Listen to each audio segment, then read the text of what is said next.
성경은 구약 성경과 신약 성경으로 나뉩니다. 구약 성경은 구약 시대를 배경으로 하고 신약 성경은 신약 시대를 배경으로 합니다. 구약 시대와 신약 시대는 다릅니다. 만약 다르지 않고 같다면 구약과 신약의 구분이 있을 이유도 없고 또 있어서도 안 되겠죠.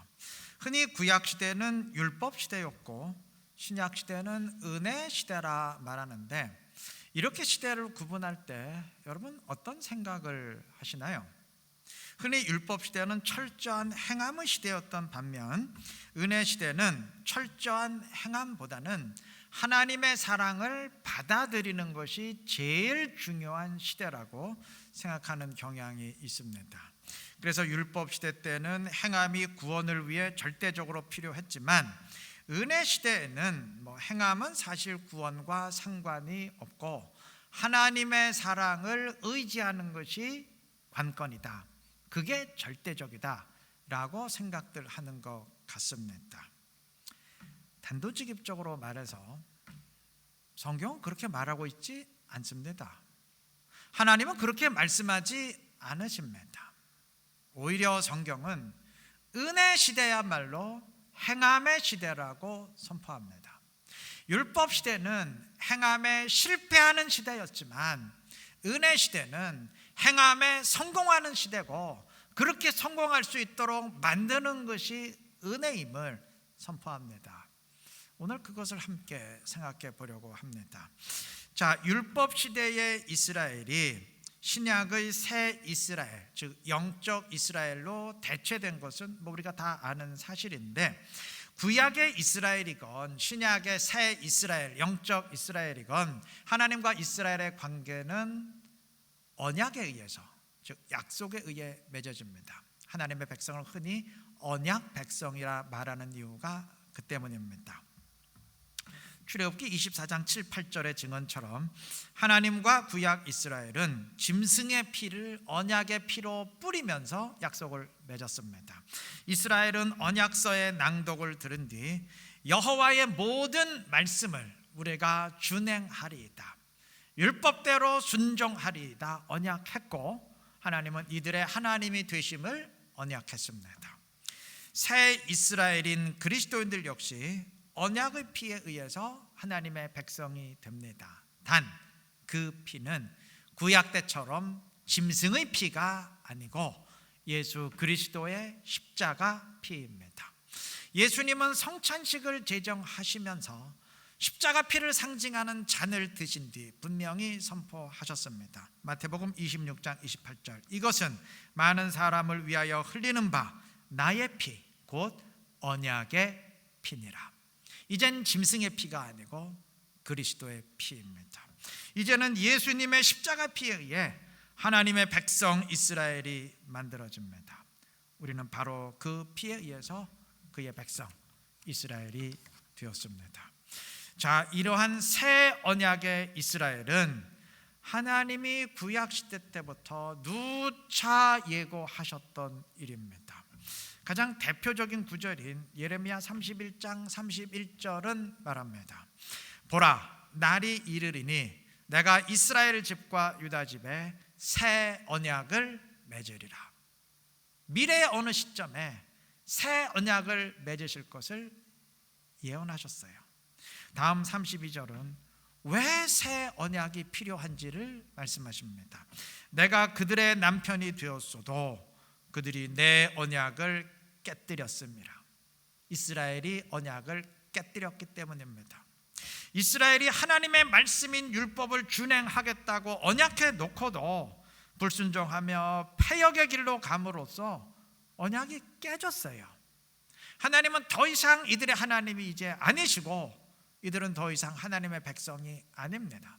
하나님은 이들을 버리셨고 이스라엘은 멸망당했습니다. 나라가 없어져 버렸습니다.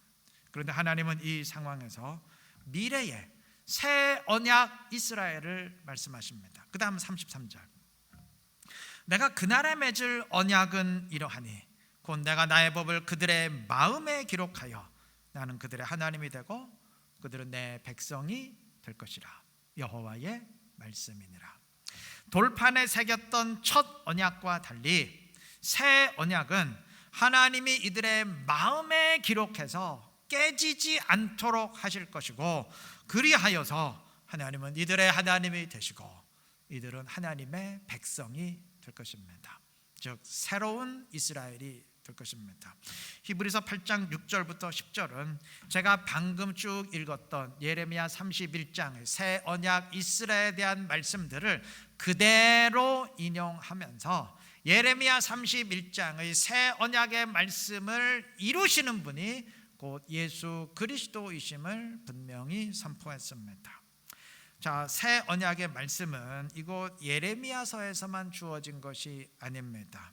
하나님은 이를 여러 곳에서 말씀하셨고, 그래서 이스라엘 사람이라면 누구나 다 이 내용을 알고 주님이 약속하신 그 날이 오기를 소망하며 기다리고 있었습니다. 단 이스라엘은 하나님이 말씀하신 새 언약의 이스라엘을 구약 이스라엘의 회복으로만 생각했지, 다시 말하면 지금은 이스라엘 나라가 멸망당했지만 그 나라가 다시 세워진다는 말로만 이해했지, 예수님에 의한 영적 이스라엘, 즉 신약의 성도들이라고는 꿈에도 생각지 못했어요. 이들은 이스라엘이 비록 불순종함으로 언약이 깨지고 멸망당해서 식민 통치를 당하고 있지만, 하나님이 분명히 예고하신 것처럼 미래의 어느 날엔 새 언약에 의해서 이스라엘 나라가 다시 세워질 것이라고 고대하면서 기다리고 있었어요. 이들은 바로 이러한 차원에서 무너진 이스라엘을 독립시키고 다시 일으켜 세울 정치적 메시아를 기다리고 있었던 겁니다. 이들이 말씀을 믿고 소망하긴 했지만 잘못 믿은 것이죠.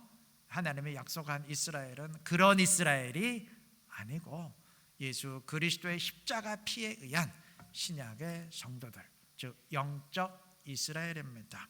그렇기 때문에 우리는 하나님이 주신 새 언약 이스라엘에 대한 말씀을 오늘 나에게 주시는 말씀으로, 우리를 향한 말씀으로 들어야 될 것입니다. 자, 이것을 염두에 두고 다시 말씀을 듣는다면, 첫 언약은 이스라엘이 불순종하고 패역함으로써 깨졌으니까 새 언약이 필요한 거죠. 그런데 새 언약은 결코 깨지지 않습니다.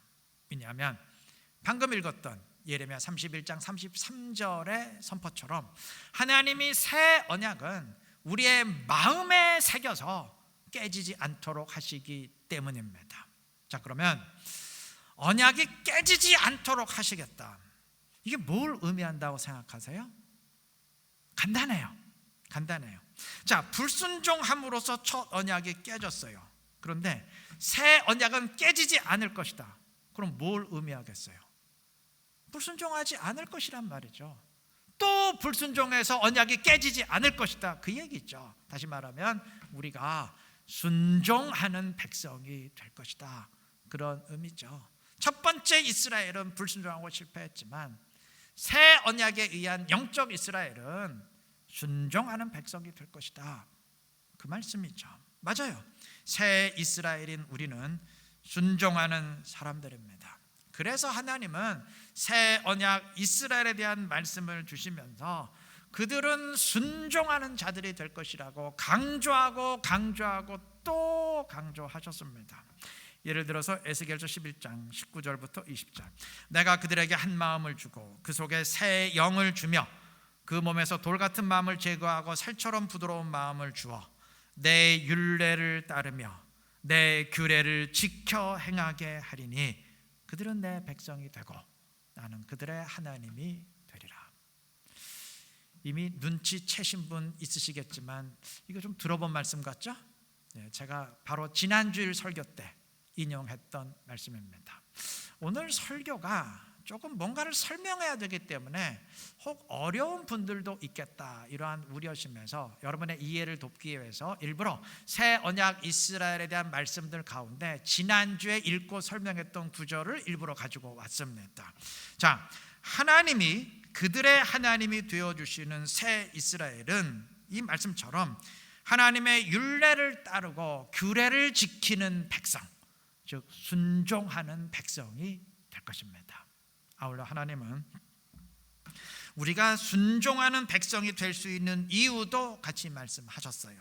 그 속에 새 영을 주며, 하나님이 우리 속에 새 영, 즉 성령을 주시기 때문입니다. 즉 새 이스라엘은 성령에 의해서 순종하는 하나님의 백성이 될 것입니다. 우리를 향한 말씀입니다.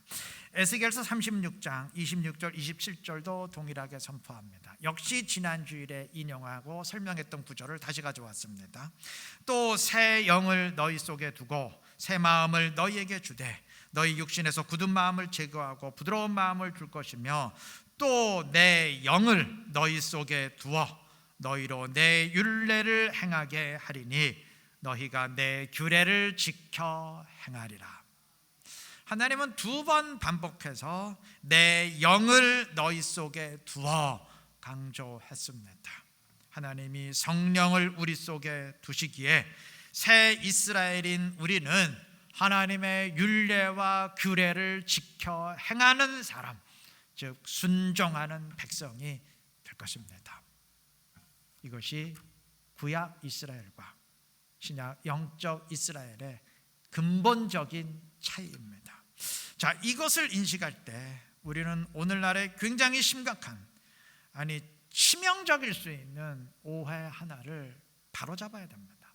제가 서두에 말씀드린 것처럼 흔히 구약 시대와 신약 시대를 율법 시대와 은혜 시대로 구분할 때, 율법 시대는 부지런히 계명대로 행해야 했던 시대였던 반면 은혜 시대는 뭐 그렇게 하지 않아도 하나님이 푸근하게 감싸주시는 시대라고 여기는 경향이 있습니다. 그래서 구약 시대에는 하나님의 말씀대로, 율법의 말씀대로 철저히 행하는 것이 가장 중요했지만, 신약 시대에는 철저한 행함보다는 하나님의 사랑을 의지하고 받아들이는 일이 절대적이다, 이렇게 여기는 경향이 있습니다.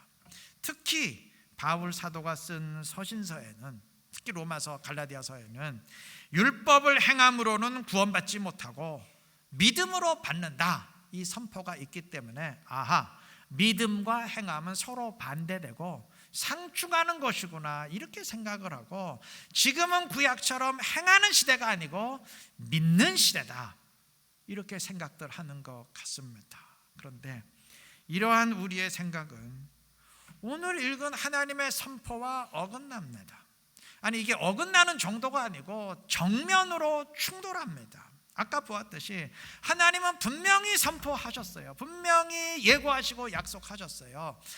옛 이스라엘은 불순종함으로 언약을 깨뜨리고 실패했지만 예수님에 의한 새 이스라엘은 성령에 의해서 순종하는 백성이 될 것이다, 순종에 성공하는 백성들이 될 것이다 선포하셨습니다. 즉 율법 시대는 행함에 실패했던 시대인 반면 은혜 시대는 순종에, 행함에 성공하는 시대입니다. 그런데 어떻게 구약 시대는 행하는 시대였지만 은혜 시대는 행하는 시대가 아니다, 어떻게 이런 식으로 말할 수 있나요? 은혜 시대야말로 행함의 시대이고 행할 수 있는 시대이고 행함에 성공하는 시대 아니겠습니까?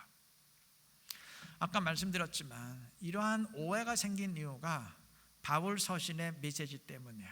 그래서 일부러 바울 서신의 메시지, 로마서 메시지를 좀 함께 보려고 합니다. 로마서 8장 1절부터 4절 본문 말씀이죠. 선포합니다. 1절, 그리스도 예수 안에 있는 자에게는 결코 정죄함이 없나니, 그 이유는 다음 2절, 이는 그리스도 예수 안에 있는 성령의 법이 죄와 사망의 법에서 너를 해방하였습니다. 여러분, 우리는 이제 로마서 말씀 이것만 읽을 수밖에 없는데 우리가 본문으로 다 읽을 수는 없잖아요. 그런데 이 말씀을 할 때에는 이미 전개되어 온 과정이 있어요. 이미 그 전에 바울 사도가 쭉 설명을 해왔어요. 그거 이제 요약된 겁니다. 그걸 설명을 드리면, 여기서 말하는 죄와 사망의 법은 물론 율법입니다. 아니 근데 율법은 하나님의 말씀인데 어떻게 하나님의 말씀이 죄가 되고 사망이 될 수 있느냐? 충격적이죠. 이 말은 그 말이 아니고 하나님의 말씀인 율법은 물론 의로운 말씀이고 생명의 말씀인데, 문제는 인간이 율법을 순종하지 못하다 보니까, 순종에 실패하다 보니까 그 율법에 의해서 죄인으로 드러나고 사망에 이르게 된다는 말입니다.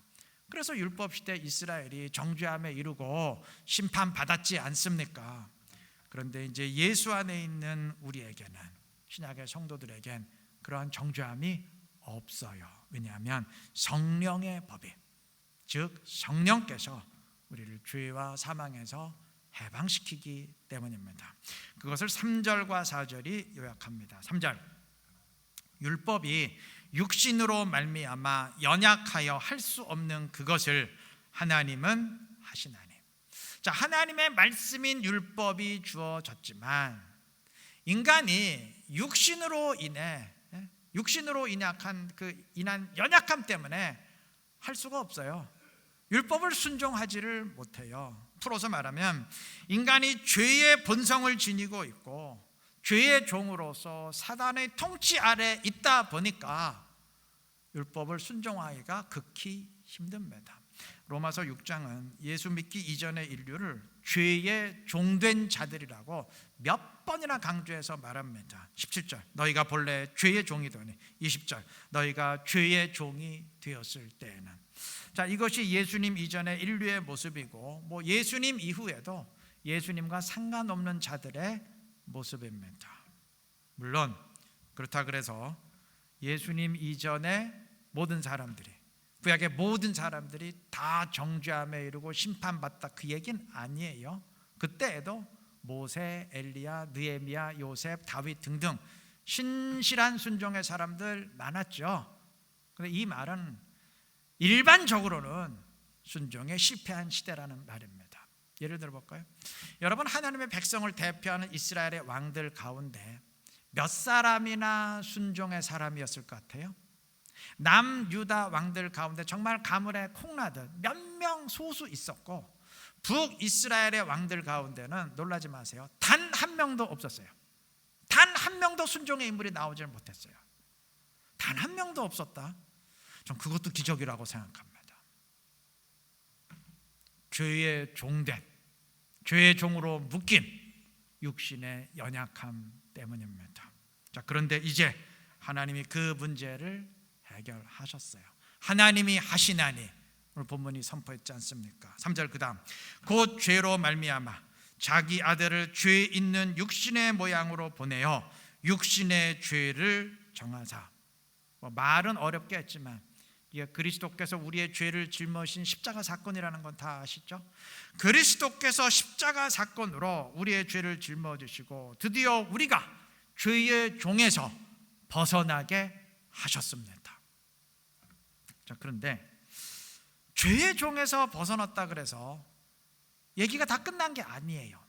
이론상으로는 얘기가 끝나야 됩니다. 이론상으로는 분명 죄의 종에서 벗어난 이상 죄를 거부하고 항상 순종하는 것이 그게 자연스럽고 당연한 일이어야 되는데, 실제는 그렇지 않아요.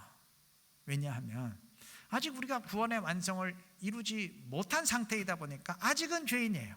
아직 죄의 본성이 우리 안에 있어요. 그래서 이론상으로는 벗어난 자인데 실제적으로는 구약 이스라엘이나 별반 다를 게 없어요. 근데 이 문제를 역시 하나님이 해결하십니다. 죄의 종에서 벗어난 것을 실제화시키는 분, 성령님이십니다. 하나님이 성령으로 내 안에 들어오시면 죄의 본성이 억제되고 사라집니다. 그래서 죄의 종에서 벗어난 것이 나에게 실제화됨으로써 죄를 거부하며 말씀대로 순종하는 사람이 되는 것입니다. 4절의 결론이 바로 그것을 말합니다. 육신을 따르지 않고 그 영을 따라 행하는 우리에게, 즉 성령을 따라 행하는 우리에게 율법의 요구가 이루어지게 하려 하심이니라. 율법을 폐하는 것이 아니고 율법의 요구를 이루신다고 하셨습니다. 이제는 성령을 따라 행하게 하심으로 하나님의 말씀인 율법을 순종하게 하시고, 그럼으로써 율법의 요구가 이루어지게 하신다는 말입니다. 구약 백성들은 율법에 실패했지만 신약의 성도들은 순종에 성공하게 된다. 그러한 선포입니다.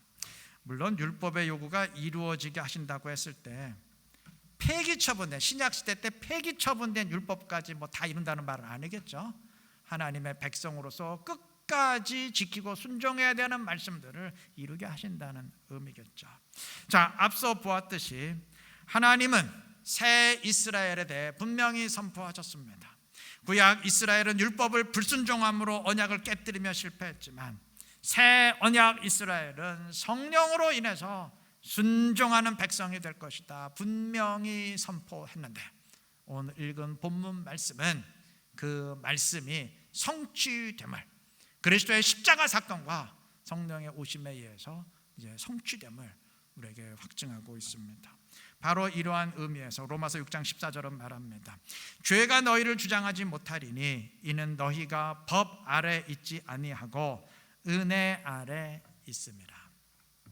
우리는 율법 시대를 살면서 율법 아래 있지 아니하고 은혜 시대를 살면서 이제 은혜 아래 있습니다.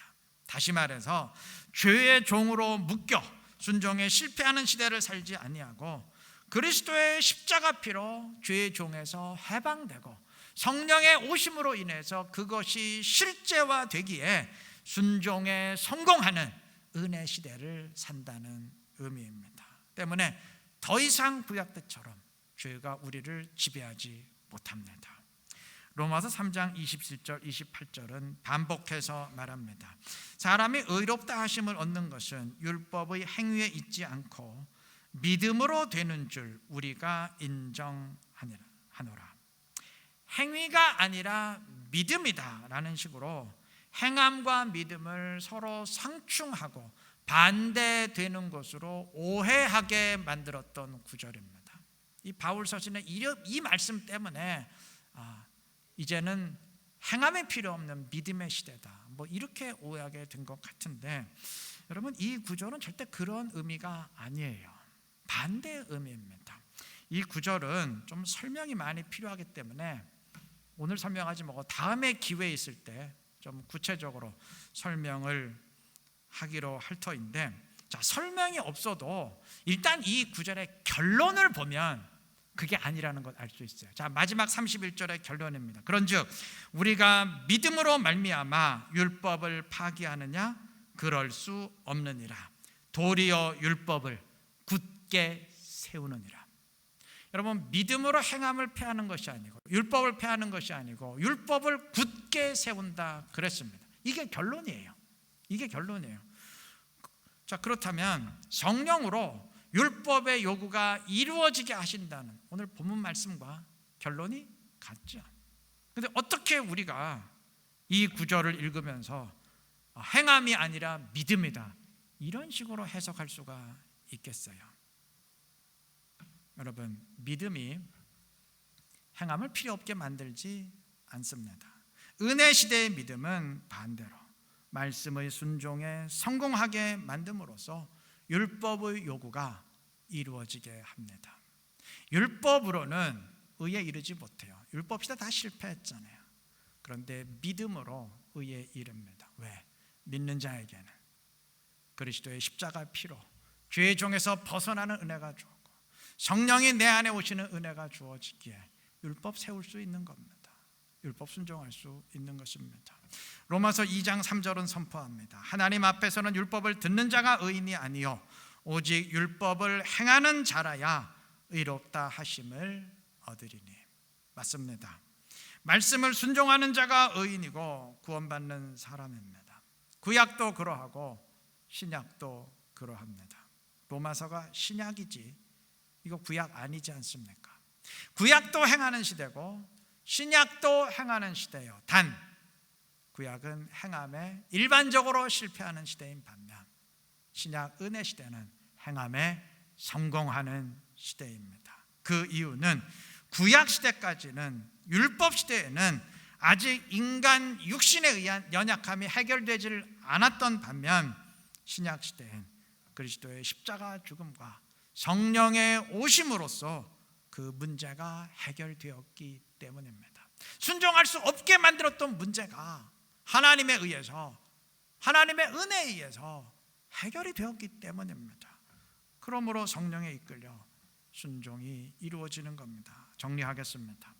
율법 시대와 은혜 시대의 구분은, 율법 시대는 죽어라 율법을, 하나님의 말씀을 순종해야 했던 시대인 반면, 은혜 시대는 그렇게 행하지 않아도 되는 시대다, 이 말이 아닙니다. 절대 그 말이 아닙니다.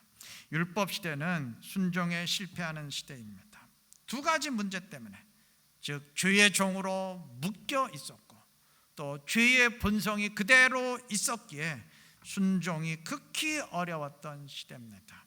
본문의 증언처럼 인간이 육신의 연약함 때문에 할 수 없었던 시대, 즉 순종할 수 없었던 시대예요. 그런데 본문의 증언처럼 인간이 할 수 없는 그것을 하나님이 하셨습니다.